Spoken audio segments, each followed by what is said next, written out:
Learning English often feels like an endless battle with grammar and vocabulary. Most students try to memorize dense, heavy textbooks to master the language, but there is a much easier way to learn.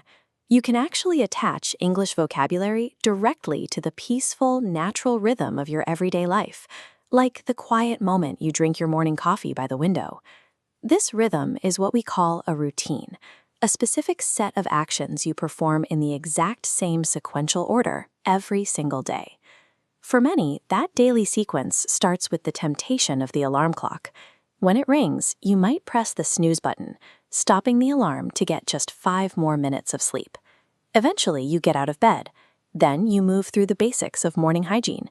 You go to the bathroom, you wash your face, and you brush your teeth. By labeling these repetitive actions in English, you transform the language from a classroom subject into a physical habit that moves with your body. Yet, even the most basic routines have points of friction. Getting dressed is a common one. You open your wardrobe, the place where you keep your clothes, look inside, and suddenly feel you have nothing to wear. This split-screen timeline compares the exact cost of that indecision. On the left, we see a 20-minute block of erratic morning panic spent trying on different shirts. On the right, a smooth 2-minute process. To achieve that smooth 2-minute routine, you can use the night before system. This means choosing your clothes and preparing your lunch in the evening, prior to sleeping, so you don't have to think at all the next day. Effective morning routines are proactive systems designed specifically to eliminate daily stress. Once you are dressed and ready, it is time to move from your private home into the public world. We call this daily travel your commute. Commuting takes many forms. You might take a slow, peaceful 20-minute walk. Or you might face a crowded public transit experience, taking a fast-paced city bus through heavy urban traffic. By the time midday arrives, your brain and body require a rest.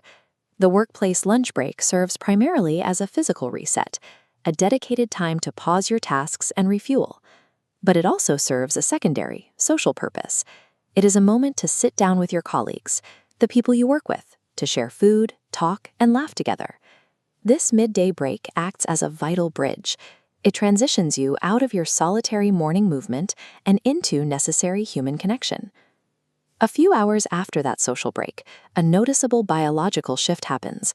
Right around 3 o'clock in the afternoon, most people experience what is known as the afternoon slump. This line graph maps energy levels across a standard workday.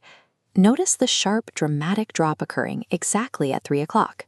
To fight that drop, short upward spikes appear when we introduce small snacks, like biscuits, almonds, or coffee, to trick our bodies back into action.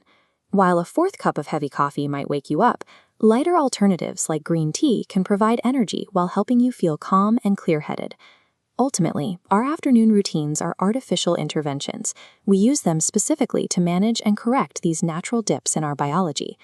The workday ends and you finally return home. Crossing that front door initiates the evening routine, which usually starts with taking off your shoes and changing immediately into comfortable clothes, like a t-shirt and soft pants. From there, many people turn to active forms of relaxation.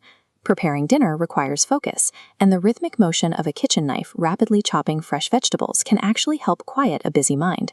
Others prefer passive relaxation.